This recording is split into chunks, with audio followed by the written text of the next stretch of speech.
Welcome to the Subtext podcast, where we go above and beyond the text and we find out the inspiration of the writer behind it.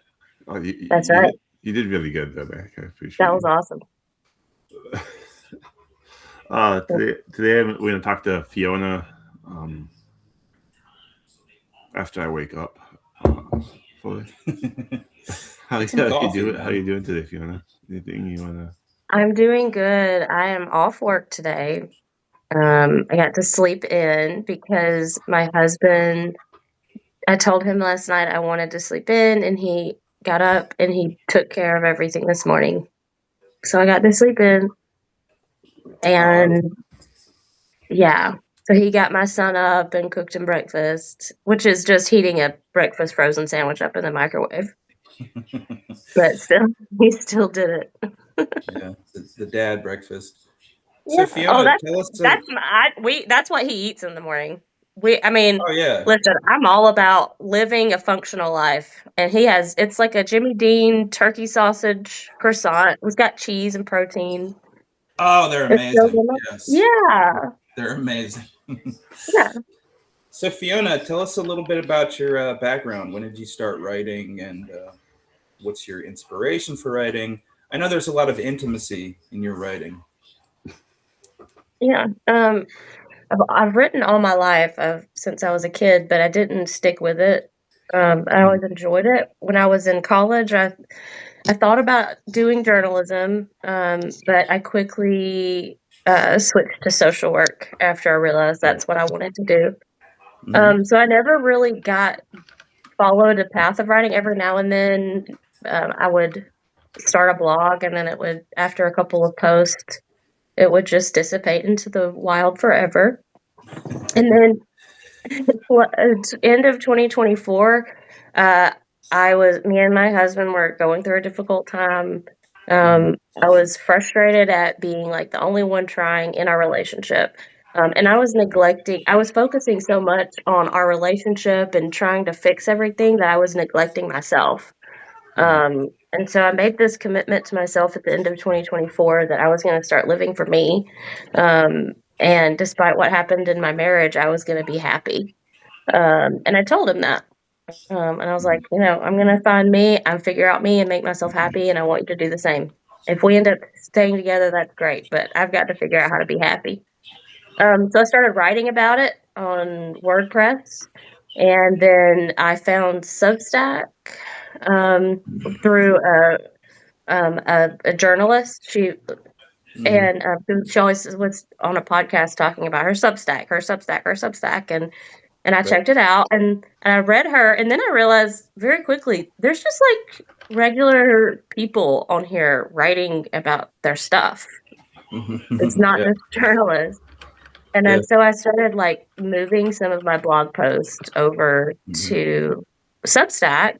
And then after a couple months, I just deleted my WordPress and just started writing on Substack. So it started out just a blog. So I guess my inspiration is myself. Oh, that's beautiful. So what was your impression of WordPress? A nightmare, right? Yes.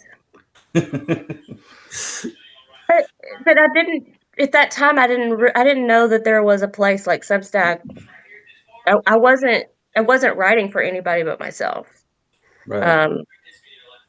And now I feel like I'm not shouting into the void anymore. There are people out there that understand the things that I'm going through, and I'm actually reaching other people that are going through this stuff. Yeah. And they can relate, so. Well, yeah, I appreciate it because it's how I met you, and you've just been like a lovely influence in my life since I met you. Aww, and I know Stefan would agree that he doesn't have his pants on right now, so you know what that's about. I know, he never has his pants on when we're talking. Yeah, when Fiona's around, I can't.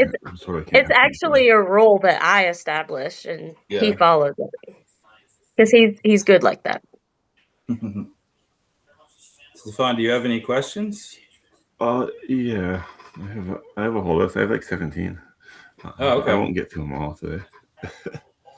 I don't have a any. whole bunch of people.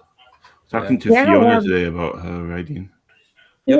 The lovely and wonderful Fiona that I think everybody knows. the lovely, wonderful, amazing Fiona, who looks like Catherine Hahn. Does she? I don't know who Catherine Hahn is. Well, Michelle, you can take my word for it. She does. Okay, I'll take your word for it. She looks like Catherine Hahn. I have her on good authority. And if you want to find out if I look like Catherine Hahn, you'll have to become a paid sub. This is my shameless plug. Fiona After Dark, everybody. Yeah, it's her time, so she can make shameless plugs there. It's when I make all of Substack horny. Oh God! What do you think makes a good smut writer? Ooh. Do what? What do you think makes a good smut writer? Coming in hot. You gotta have good sex. You gotta know you gotta know what you like, and you gotta know how to make other people feel good. If you can do that, I think you can write about it. It's just like writing fiction. So John Michael Alea gave me I started writing fiction after I joined Substack. That's all new to me. So I'm used to like with my blog, and when it gets spicy, I'm used to describing instead of telling, but I'm not used to that in my fiction.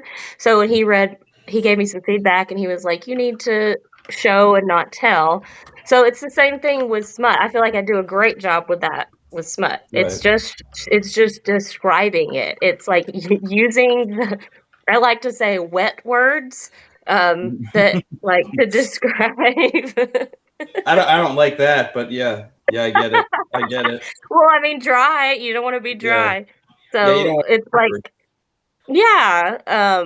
So it's just using those words that people can understand. Like, if somebody's doing something to you, where do you feel that in your body? Usually, is that you can usually describe that. So I think it's the same thing as a good fiction writer. You just have to. You got to know all the words. Right. Yeah, that's pretty much the whole gist of the gig is you got to know the words.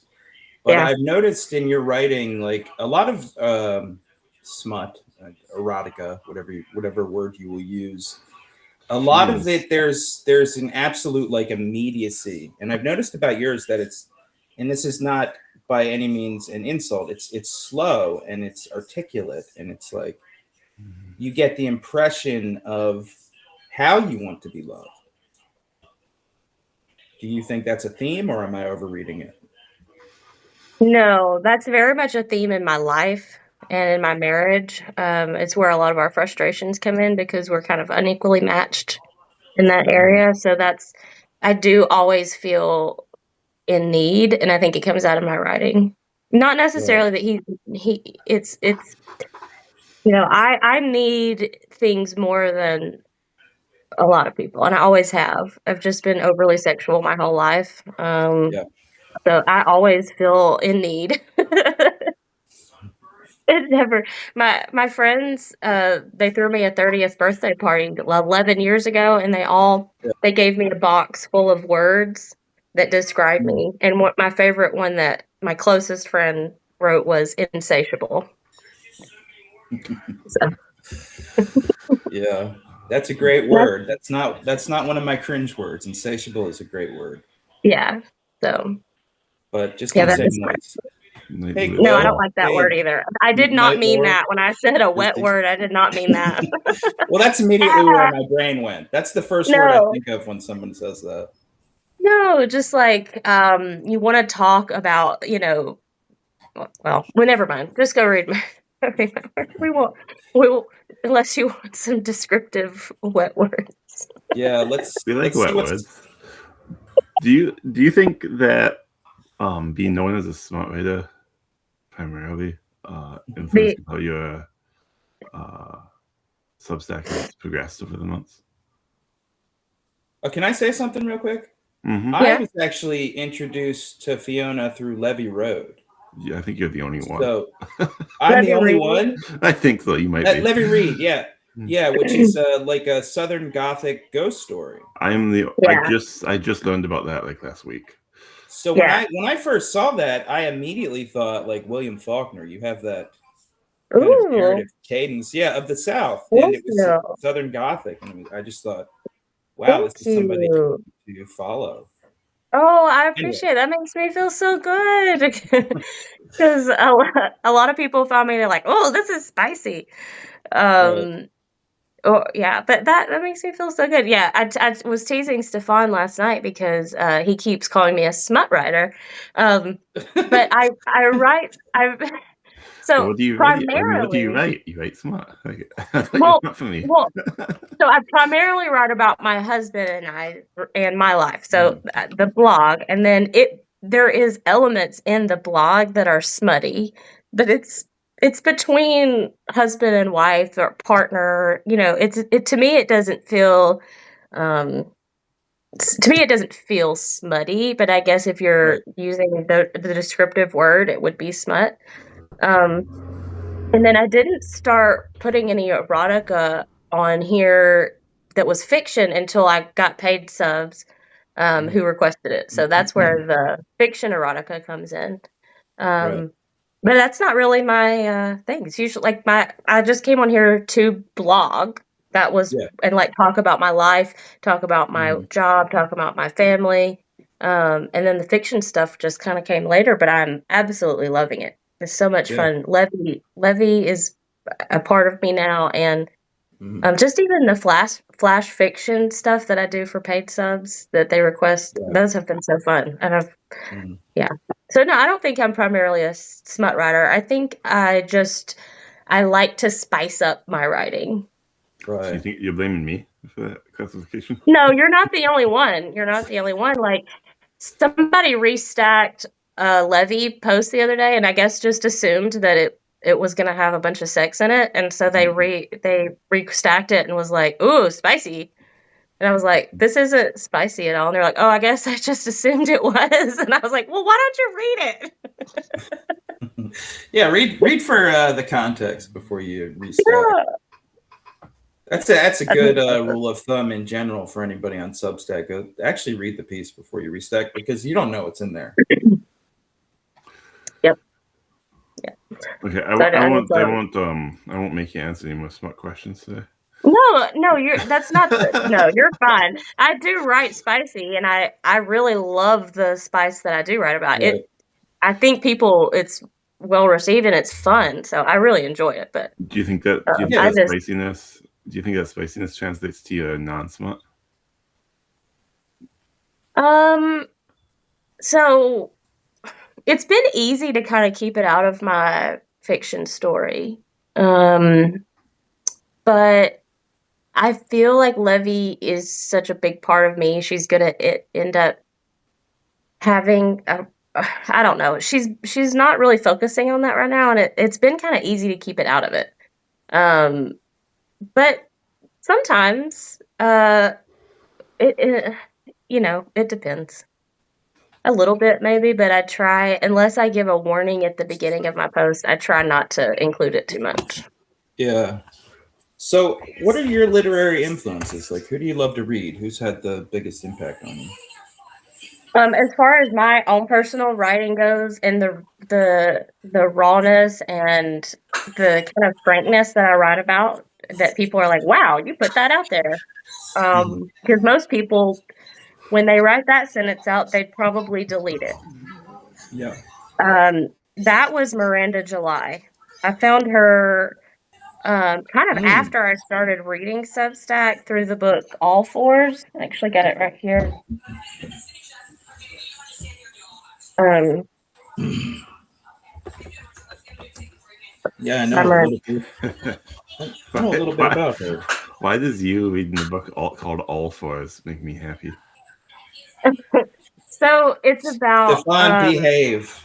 the the All Fours is reference to a table that she puts a piece of paper under to make it even. But I read her book. Actually, the first book I read of hers was called The First Bad Man.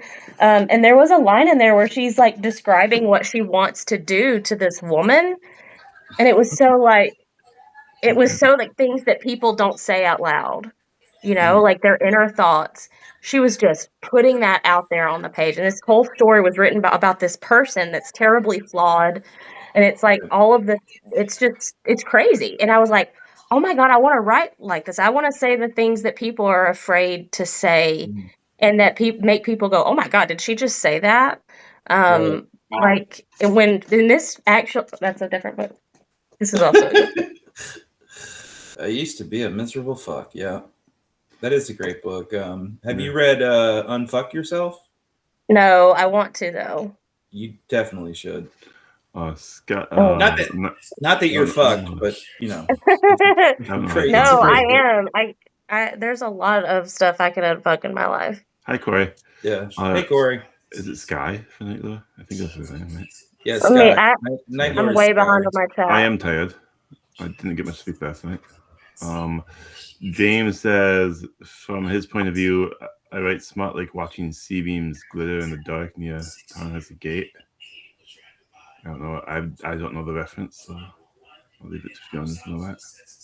I think Tannhauser Gate is his birthday tomorrow. I believe it's Mack's birthday tomorrow, as he said. Let me look up Tannhauser Gate so I can. It sounds German. I think it is. I think it's in Berlin. Yeah, I think I've probably seen it. Me, I have to. Oh, it's from Blade Runner. It's from the movie Blade Runner. Oh, houses normally a German word, so. Oh, that makes sense. It's Rutger Hauer's speech from the end of Blade Runner.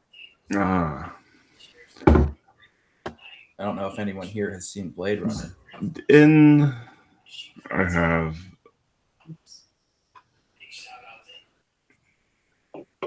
I just wanted to say hello to everybody. Do you think there's a greater meaning to the cat's rescue in the first chapter of your serial fiction?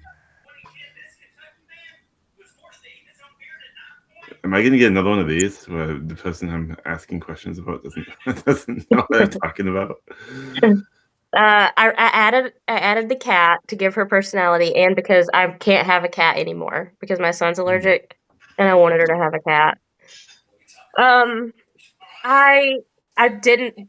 It was going to be a rescue cat just because we only do rescue animals if we ever have an animal. And so that was just, I guess, naturally. But yeah, I mean, I really don't know where I'm going. I know where I'm going. I don't know how long I'm going to take to get there and how much of her story I'm going to tell this time around.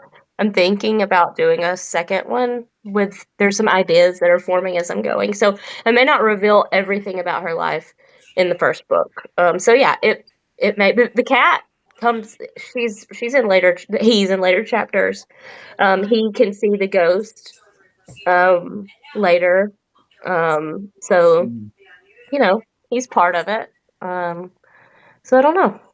Maybe. Can I give a little commentary on Stefan's question? He said he was asking a hard question. It's not a hard question, but symbolism in writing, we don't often it's not always a conscious thing. William Golding wrote Lord of the Flies.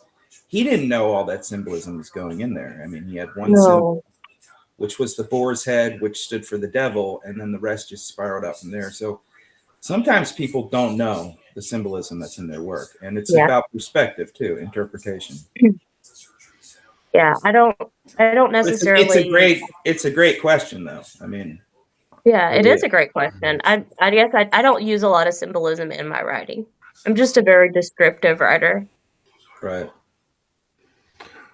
Is there a reason you have Levy dressed the way she does so consistently? Can you say that again? Is there a reason you have Levy dressed the way she does so consistently? That's a great question.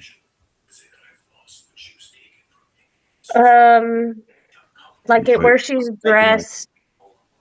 So I added that later. Should I take it out?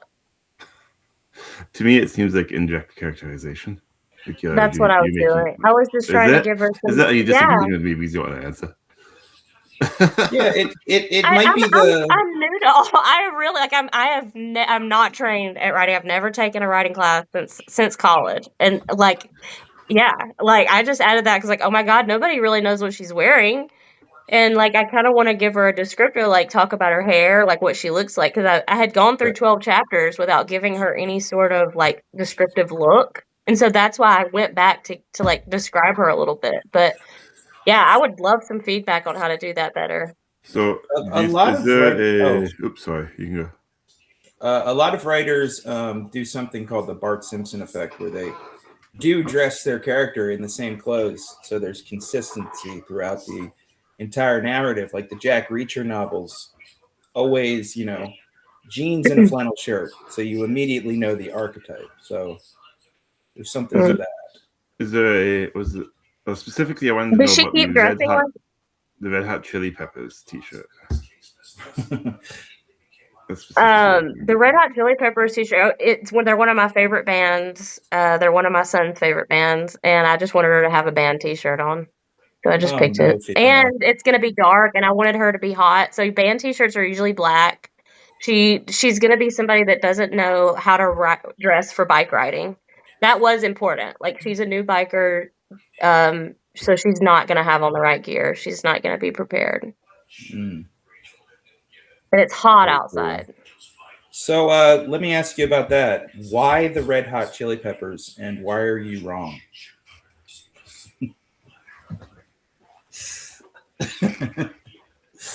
Wow. No PG-13. I used the other finger.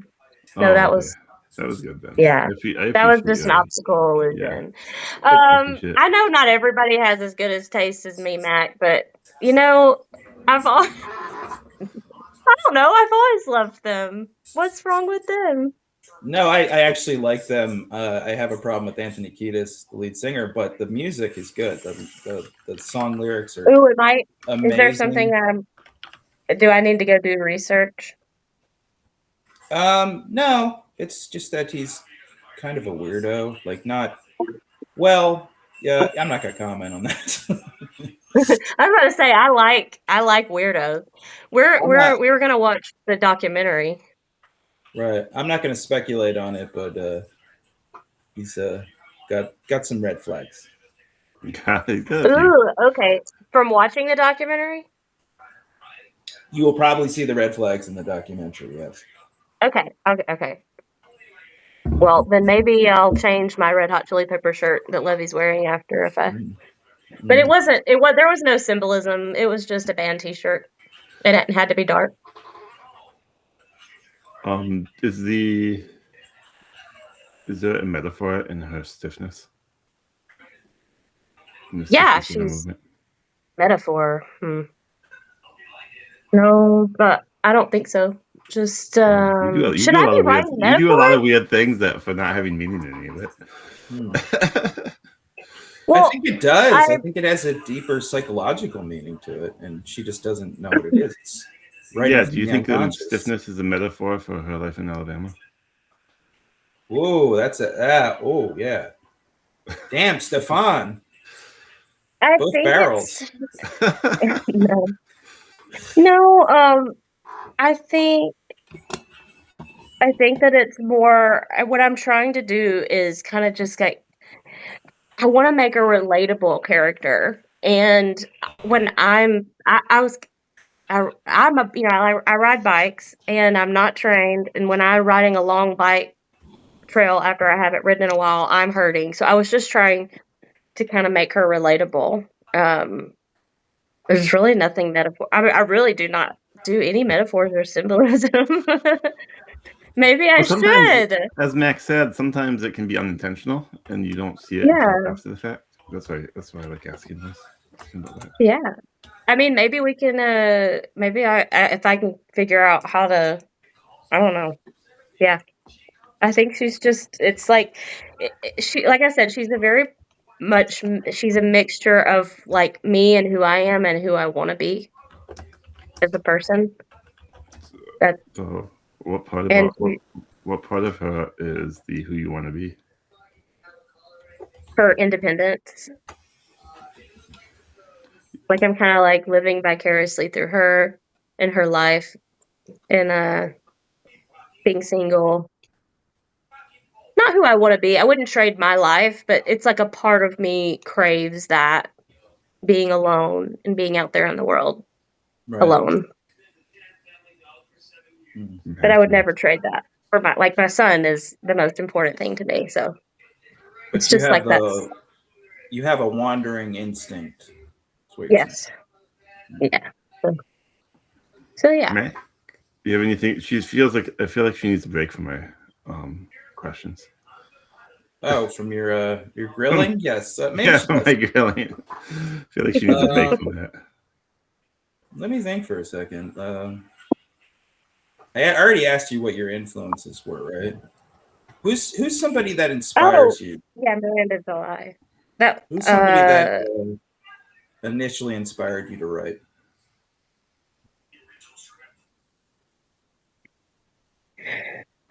Emily Dickinson. Ooh. When I was a teenager. Nice. Yeah, she made me, when her being so young and so lonely and angsty, I was like, oh, poetry. Yes. Yeah, that's a sad story. I mean, she died a virgin, and none of her stuff had been published by the time she died. It was all, I think a couple of them were published during her life, but the majority were published posthumously. So yeah, her dad wouldn't let her publish them, so she snuck one off in a newspaper, and then somebody published one without her permission. Right. I think one. Okay, I got a question from Matthew Holvey, since he's not here. Matthew Holvey. Matthew Holvey sent a single question in, and I want to ask it now, but I feel like this is a good time for it. He asked, do you have any feelings regarding the sexualization of rotisserie chicken? Oh. I just had a visceral reaction, Matthew. Like my body just hummed with excitement. That is your answer. And I cannot wait to hear you read it from your own freaking voice tomorrow night. Yeah, the rotisserie chicken is seductive.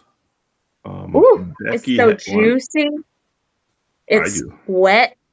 No, stop. Stop. It can be dry, though, if you overcook it. I've never had an overcooked rotisserie chicken. That seems hard to do. Seems like you have to just ignore it for hours on end. Yeah.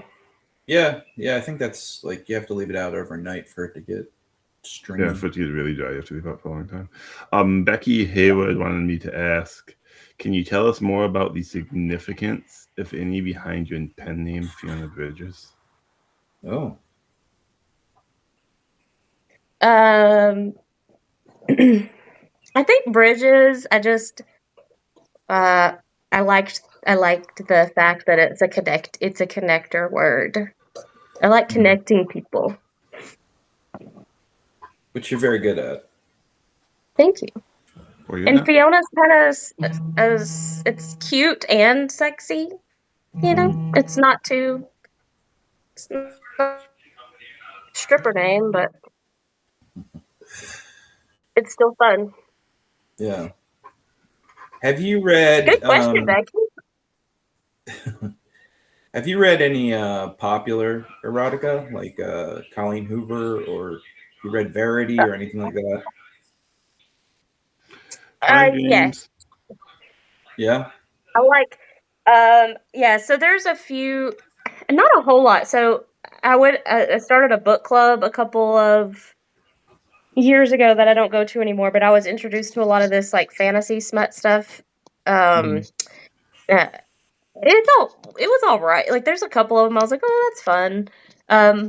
But no, not really. Right. I like the novels that I read are usually like Stephen King, Dean Koontz.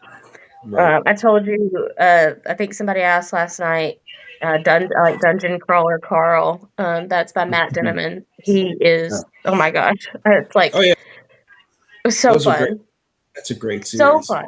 So it's got a good message. It's got hilarity. It's so irreverent. It's just, oh my God. Oh yeah, amazing. Have you ever read? Have you ever read Yahtzee Croshaw? Mm-mm. Is it similar? Yeah, it's similar because it's like it takes serious events but makes them not serious. Okay, yeah, I like that. Yeah, Um, but I'll send you a link later. okay.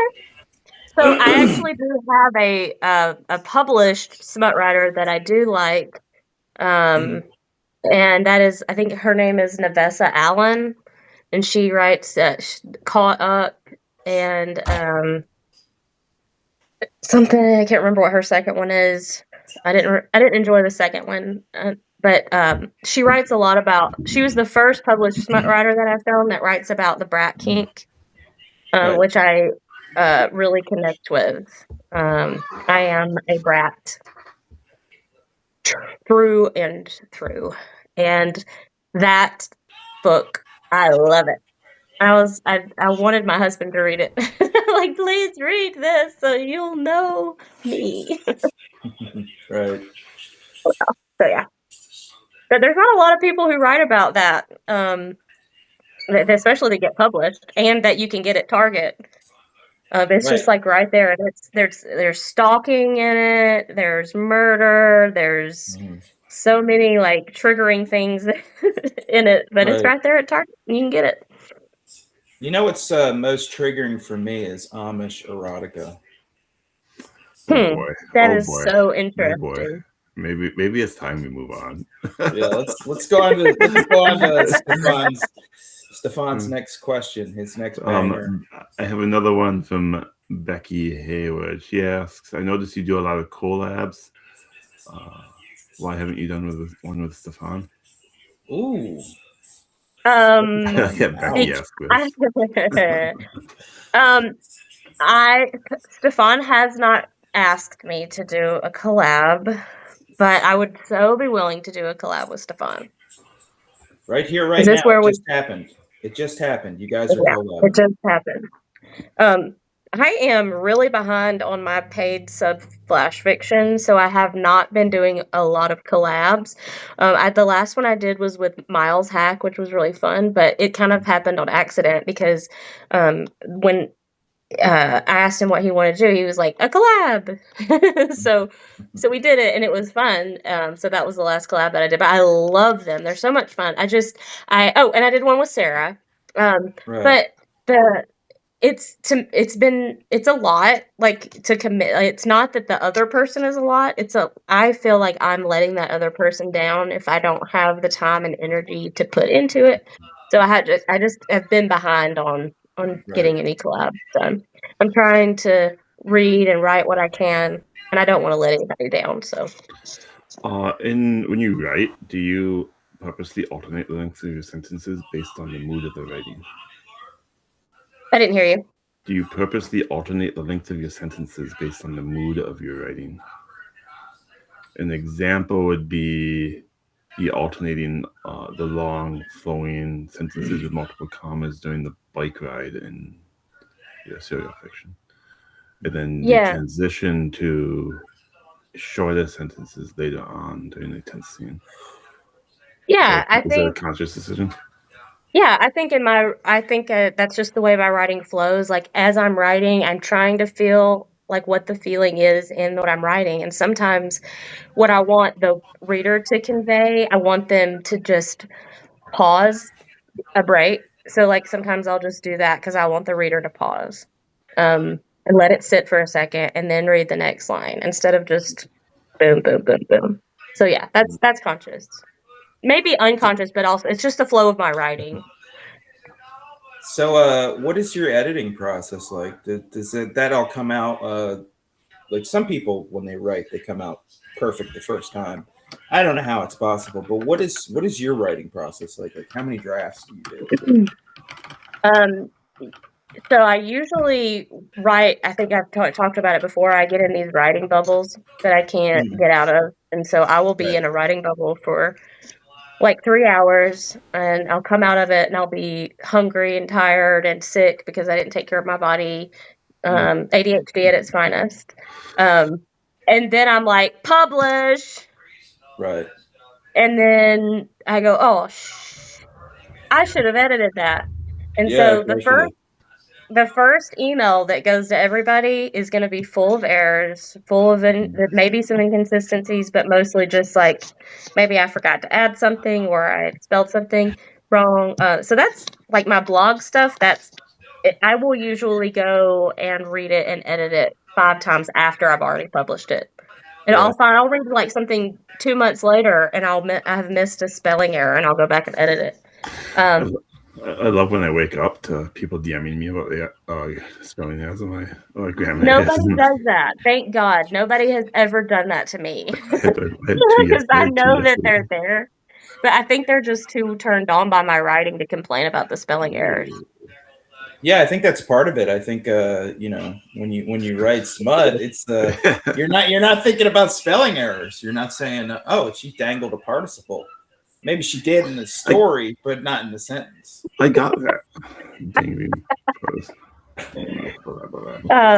But Levy, my fiction story, I've edited. I actually edited a million times before I published it the first time.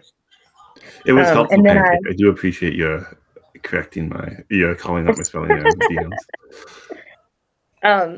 But I feel like I'm going to have to. I've changed it so much, and I'm actually about to change it again after I talked to John. I sent some more edited stuff to John Michael, and he was like, "Yeah, about the show and tell stuff." So I'm gonna actually about to edit the first 2 chapters that I have published, and it's probably the 5th, 6th time I've edited the first 2 chapters of that story. So it's a hot mess. I think I should just get a editor. Is there a writer on Substack that you would recommend to viewers besides the 2 sitting in front of you? Yes. Because otherwise those would be dominoes, and we don't need that. There are too many, but absolutely. Can I say them all? That I want. Go ahead. You only got 20 minutes, so if you're gonna. I won't spend 20 as long as you don't talk about Stefan or mine's writing, you can name them. Oh no, I definitely recommend both of y'all's writings. The Secret Ingredient, Chrissy, Pancake Sushi, Tangled Words, Matthew C. Bryant, Matthew Holby. Yes. Did I say Becky Hayward? Asuka Hattora. You should have excluded them too. Emmy. Laura B. Writing in the Shadows. Priya writes those digest. They are so fun. I love her Sunday digest that she does. She shares them in my subscriber chat every week, and they are so fun. She does like 5 words that are in other languages that we don't have in this country.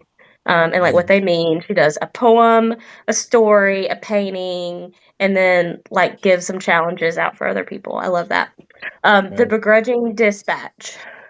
Theirs is fun because they have the fun videos and it's kind of like an interactive story. Right. Yeah. Those are great. Yeah, they're unsettling sometimes, but they're great. Yeah. Christina Ray. Dory Snow, Bear Sage. Bear Sage? When he's not doing naughty poems? He doesn't publish his naughty poems. That's all I know him for, is naughty poems. Yeah. Carlos M. Oh gosh. I just like I love if I'm missing somebody, maybe let's go through the chat. Just call out everybody in the chat. That will raise morale around here. Tangled Words, Pancake Sushi. I did say them for sure.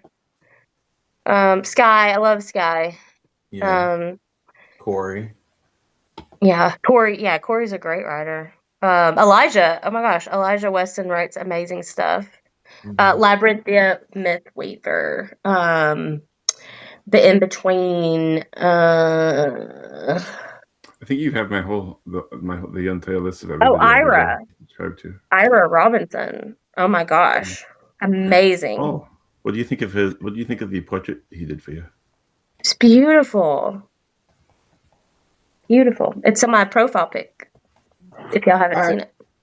Ira has such an inspiring story. Yes. I really like Ira. I need to talk to him someday. Was there a goal of yours when you started writing? Do you want to go into that? I Yes. think you mentioned it at the start. Yeah. So I actually thought maybe when I first started writing on Substack, I had this idea of being like, this was the year that I was going to turn 40 years old. And I'm just going to write about it. And maybe at the end of the year, I can like get a bunch of stories together and then publish them. But I never did that. I guess I still could because I've written almost like 200 stuff. I think there's a bunch of stuff I've written on here. It's a lot, probably too much. But Thank Sushi says you're young. Aw, thank you. At least someone is. Well, Stefan, you're young too, right? Younger than Fiona. Wow. You're a baby boy. What do you think is the biggest factor in determining whether or not someone is good at writing? I have no idea. I mean, it's a subjective question, so you have to have a personal feeling. I guess if they don't write a bunch of poop and then put it in AI and say, rewrite this for me. If they didn't do that and it's good. So your bar is pretty low. Huh? Yeah, like I feel like that. I feel insulted. No, your writing is really good. Like there are some writers that I'm like, damn, and you're one of those, okay? But I still think you can be good at writing, and I think also people are very highly critical of other people's writings, and I think you can be a good writer and not have to be an overly amazing writer. Do you think people are more critical of their own writing or of other people's writing? Other people's. And do you think that your harshest critic does not apply to writing? I do. I think there probably are inwardly, but outwardly it seems like outwardly, I guess. I don't know. Not on Substack in general, but how do you think a note, if I was supposed to note being critical of my own writing, how do you think that would go over? Is there a social reason that people are not critical of their own writing? Like if I wrote a note about how I suck or something? Yeah, how do you think like, that would go I over? think I suck, don't read my shit. Yeah. So is there a social reason for the lack of negativity towards one's own writing? That's stupid. I think that's disingenuous. I don't think if you're posting your stuff for people to read that you think that it's bad. And so I think you're just trying to... You're fishing for compliments, yes. Okay, so when we go back and we revisit the prior question where you said that you believe people are more critical of other people's writing than their own, is there a connection to the two? Is there a connection as to why? Did you just tell me why? Because it's socially unacceptable to be negative of your own in the public space? No, I don't think it's socially. So if I went to you socially, if I'm posting something to share into the world, I think that that's not true. I think it's disingenuous. You think that it's good enough for somebody to enjoy. But yeah, the hypercritical aspect is a private thing. Like it's something you do behind the scenes. So then if you're or to a friend. Yeah. So then I'm a bit confused because you told me that you think people are more critical of other people's writing than they are of their own. But how would you be able to judge that if the criticalness towards their own writing is private?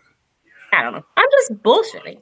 I really don't know. Some of us are just out here bullshitting, Stefan. Yeah, apparently. I just wanted to clarify, make sure I understood, because my brain doesn't work that way. I think it's probably just depends on the person. I think some people are very egotistical and they think that their writing is better than everybody else's, and they're going to be outwardly critical of everybody, and that shows, and it's not pretty, and people don't like that.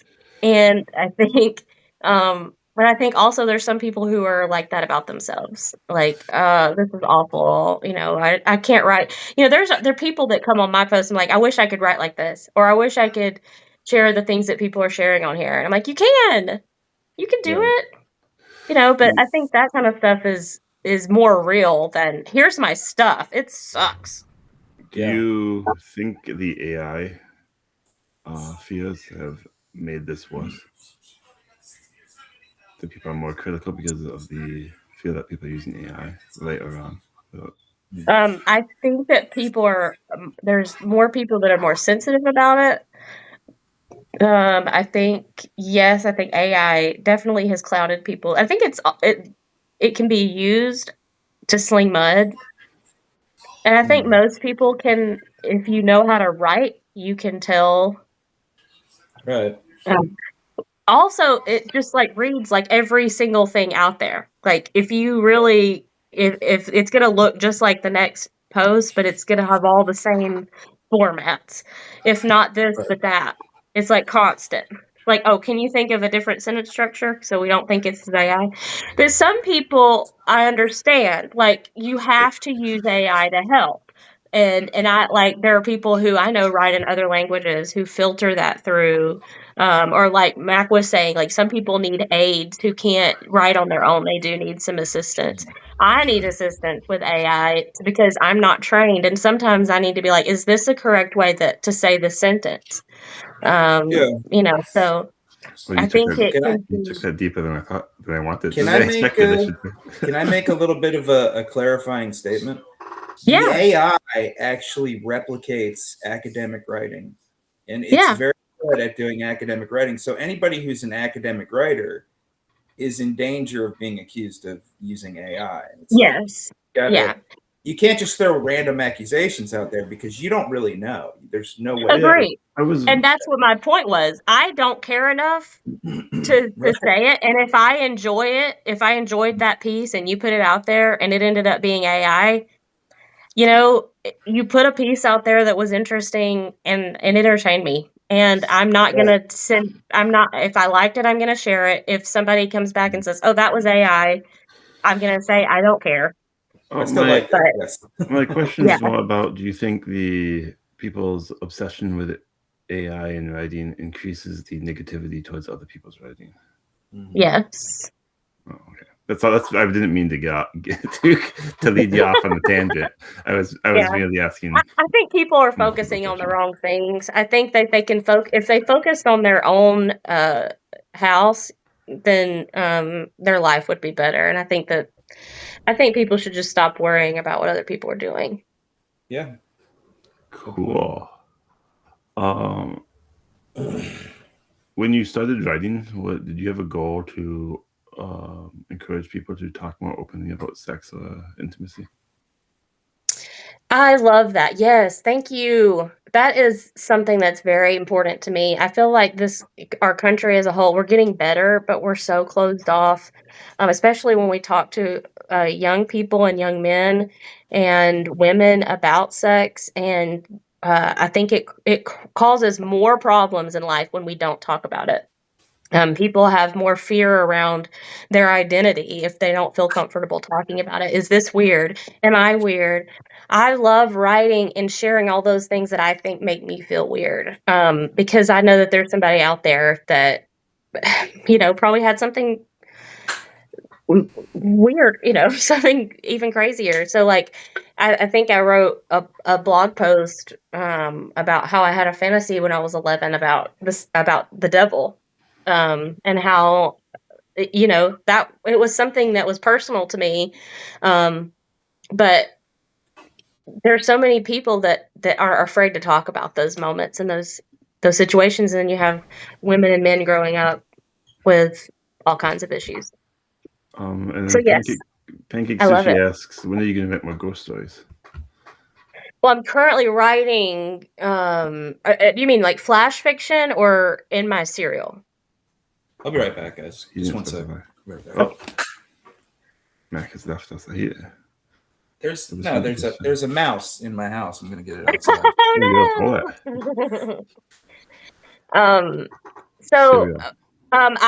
I'm not done with that cereal, Pancake. I'm either 3/4 of the way done or halfway done with it, and I've got to figure out how to close her up.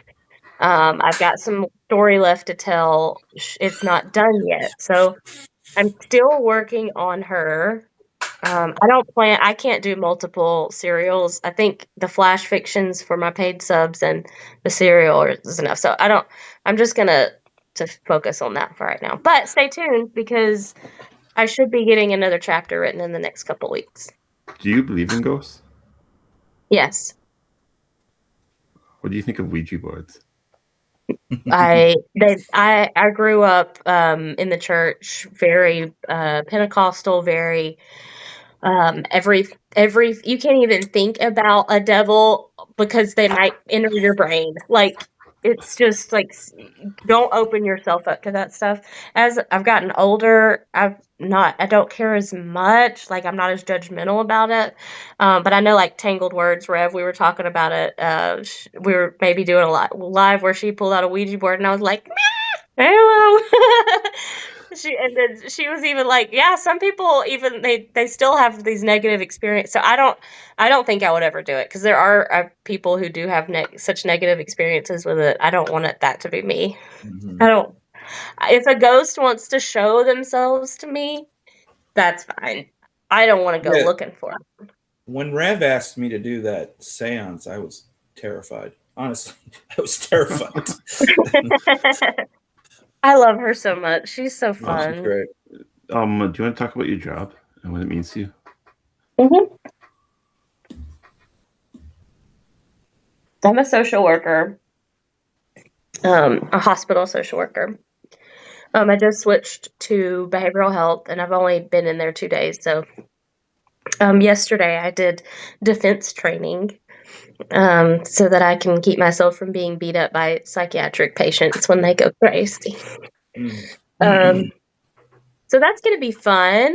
But yeah, the hospital is a place where people are going through some of the hardest times in their entire life.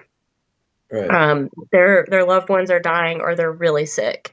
And the way that the hospitals are run now is all by insurance. So hospitals are no longer to decide what's best for them, because if they don't comply with all of the Medicare and Medicaid guidelines, they'll lose all of their funding. And most of hospitals and doctors get paid through Medicare and Medicaid, not private insurances like Blue Cross and Aetna. They get most of their payments through Medicare and Medicaid. So they get to make all the rules.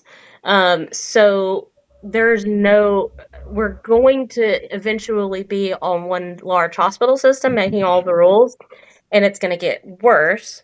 But what I've found in my role as a social worker is I am able to go into those moments in this system that sucks really bad for these people and let them know that there are people in this system that care about them, that are not a cog, that they will help them navigate those difficult systems and try to get out of them or through them or around them to get what they need. And I connect people with resources and help. So I've been able to actually make an actual change in people's lives, and it feels so good. And I'm so blessed to have been influenced by someone to go into social work.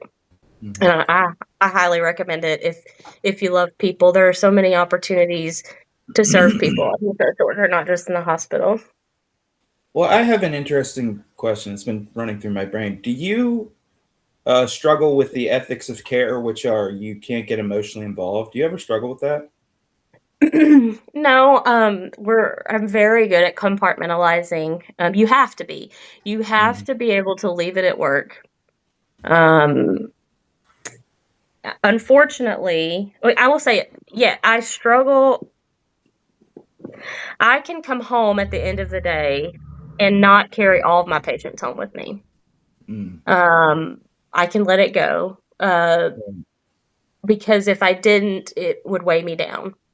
You just have to be able to serve other people. I think it's important to also be in therapy if you're in human care and helping others, because you get that secondary trauma. You have to go to therapy.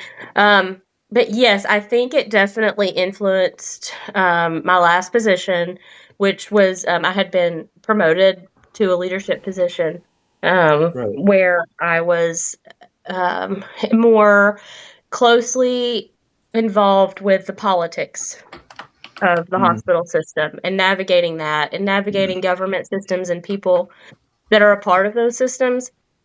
And when I first started that in 2024, one of my best friends was my supervisor, and she made the experience not like best friends, but close, very close. She was always there for me. I knew that I could go to her when I was having trouble navigating these systems, and she would always have my back. It was just like I felt like I was making such a difference. We got bought by another bigger hospital that's a public hospital. Yes. And after about a year after that, they moved my supervisor to a different position, and we were over. The structure of my department was taken on by the leadership of the other hospital. It was very hands off. I no longer had. It was like, and it was immediate. Like my supervisor called me. She was like, "I'm leaving at another position, and it's going to be next week." Yeah, I've And noticed that with corporate hospital systems, there's an immediate decline in care for the patients that are in the hospital because they just become a number or a statistic. But I can hear from the way you're talking the depth of your empathy and heart, and yeah, I can really get the sense that this is a passion of yours. It is, yeah, and I realized very quickly that that the new leadership did not respect that empathetic heart as much, and that wearing my heart on my sleeve, and they wanted me to operate more on those numbers. And it was very clear. It wasn't that I chose to leave, which was very hard for me. But it wasn't that they pushed back or said no. I can always take a no and turn it in and try to figure something else for my patient. I immediately started to do that. The problem is because I chose to push back and argue a little and advocate for that patient to try to get them to change their mind, they turned around and said that I needed coaching on appropriate, and instead it was kind of like I can see the reading on the wall. If I disagree, I will be disciplined out. I realized I was no longer going to have the resources, the people behind me to be able to make the difference I was making, and that if I even tried, that it would be met with discipline. I have a perfect record at my hospital, and even if that wasn't the case, that's what it felt like in my bones. And I was like, I need to be somewhere else where I can make a difference. So that's why I knew somebody in behavioral health, and I was like, can I transfer? She's like, absolutely, please. And so I'm able to use my talents there, and I'm already feeling so like welcomed and appreciated there. So it's going to be a good change. It's going to be hard. I'm making less money, but I feel like I'll be able to do so much more there. Good. Yeah, that's good.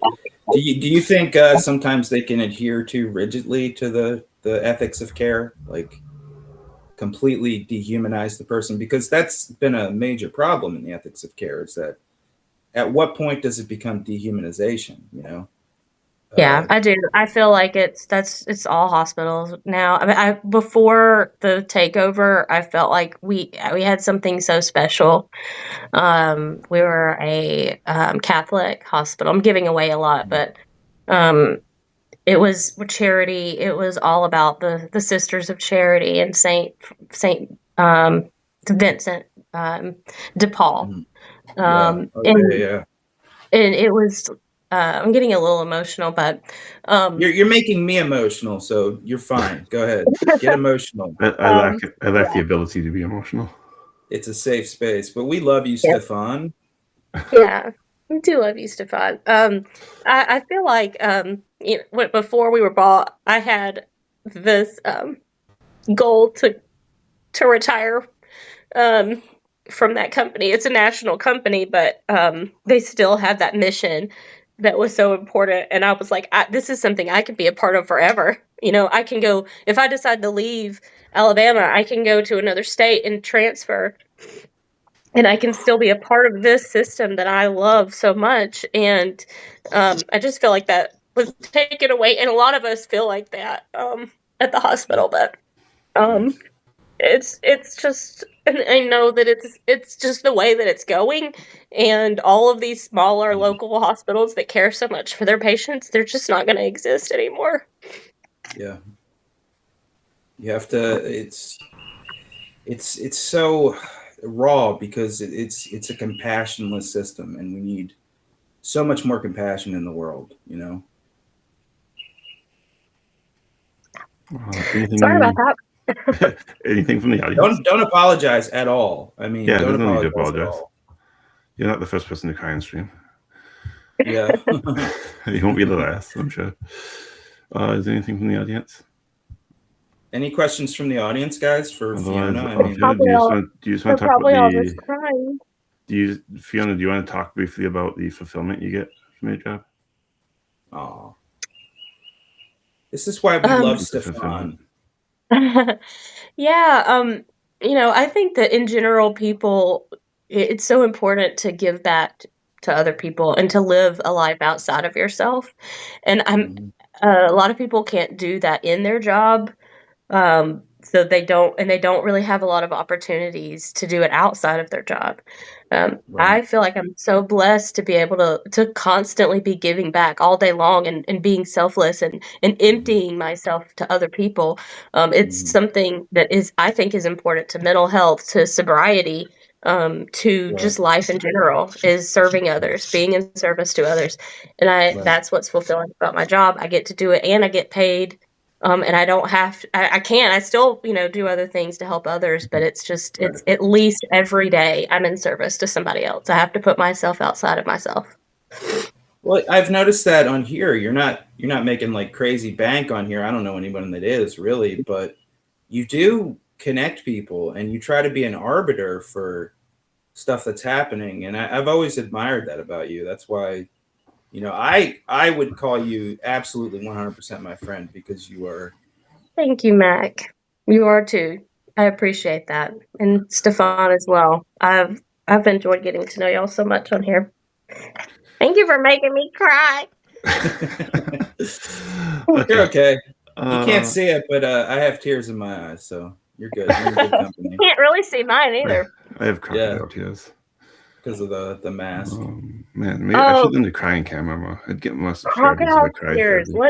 I hate crocodile tears. Yeah, I can't stand it when people are crying and they aren't. Oh my god! Like you should ask my husband. Like when there's like a documentary or something, it's like a crime, and it's like a crime. I'm like guilty. I have gift subs to Fiona too. If someone wants to DM me. Yeah, you're talking about the "I'm not a murderer" speech, and then I just love my wife so much.